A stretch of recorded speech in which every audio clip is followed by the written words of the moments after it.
नमस्कार मैं डॉक्टर इउर'ल'ज कलिता मैं GNRC हस्पिटालर कैंसर विशेषज्ञ कैंसर शल्य चिकित्सा विशेषज्ञ आज आम GNRC हस्पिटालर मेनलि गाइनी मेडिसिन सार्जारी इउर'ल'जी और आपुनार सेक्रेटरी जिखिनि आमी पेशेंट आछे ए पिछपरा अंचलर आमार जिखिनि खैराबारी अंचलर आमाक ए सारे मातार कारणे आमी ए अंचलत सेवा दिबर कारणे आगबाढ़ी आहिছোঁ आमार इयाते जिखिनि पेशेंट आमी इनिशियल स्टेजत आमी डिटेक्ट करिम हेखिनिक जाके आमी उपयुक्त चिकित्सा দিব পাৰো তাৰপৰা আমি GNRC हस्पिटाले কৰ্তৃপক্ষৰ ব্যৱস্থা লম বিশেষকৈ মই কেঞ্চাৰ ৰোগৰ ক্ষেত্ৰত ক'ব বিচাৰো যে এই অঞ্চলটোত বা আমাৰ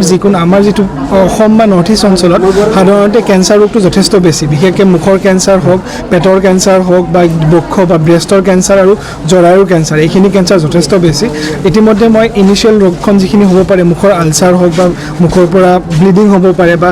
ৰাতিপুৱা পায়খানাত ব্লিডিং হওক বা ভেজাইনেল ব্লিডিং হওক এইখিনি হয় কেঞ্চাৰৰ ইনিशियल লক্ষণ আমাৰ ইয়াতে আজি লক্ষ্যটো হৈছে যে ইনিशियल যিখিনি আমি আৰ্লি সাইন এণ্ড সিম্পটমছৰ যিখিনি পেশেন্ট থাকে সেইখিনি আমি চিনাক্তকৰণ কৰি তাৰ উপযুক্ত যিখিনি কেঞ্চাৰৰ ট্ৰিটমেণ্টে হওক বা বাকি যিখিনি আমাৰ GNRCৰ পৰা বিভাগ আহিছে সেইখিনিক যাতে আমি উপযুক্ত ট্ৰিটমেণ্ট দিব পাৰোঁ তাৰ ব্যৱস্থা কৰাটো আমাৰ লক্ষ্য আৰু আমাক এই সুযোগকণ দিয়াৰ কাৰণে আমাৰ এই ইউৰ'ল'জ ফাউণ্ডেশ্যন বা আমাৰ এই খৈৰাবাৰী অঞ্চলৰ সকলো জনসাধাৰণক আমি ধন্যবাদ GNRC হস্পিটালৰ পৰা জনাইছোঁ নমস্কাৰ खुलुमबाय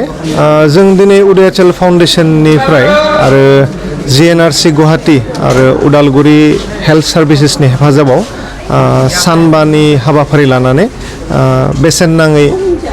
सावस्रि नायनाय बादा जोङो नै खैराबारियाव जोङो बे हाबाफारिखौ लादों सानबानि लोगोसे जों दिनैनिफ्राय जों जागायजेनदों दिनै जोंहा फार्स्ट दिन बे फार्स्ट सानाव जोंहा खैराबारि हायार सेकेन्डारि स्कुलाव जों जागायजेनबाय आरो बेहाय जोंनि उदालगुरि जिल्लानि जइन्ट डाइरेक्टर हेल्थ सार्भिसेसनि बिथाङा बेहाय दिनै गाहाय आलासि महरै दंफैयोमोन बिथाङा दिनै जोंनि बे हाबाफारिखौ बेखेवदों जोङो खैराबारिया मोनसे एसे बेकवार्ड जायगा थ' बेहाय जोंहा मोजां बिदि गोगोम हस्पिटाल बा मोजां हस्पिटाल्स बा मोजां डक्टर्स बिदि गैया गतिके जों बेहाय जोंनि खैराबारिनि ओनसोलनि रायजो राजाफोरखौ एसे मोजां जाहाथे बिसोरखौ हेल्थनि फारसे एसे माबाफोर एसेबाबो हेल्प खालामनो हायो नामा बेबायदि उद्देश्य लानानै जोङो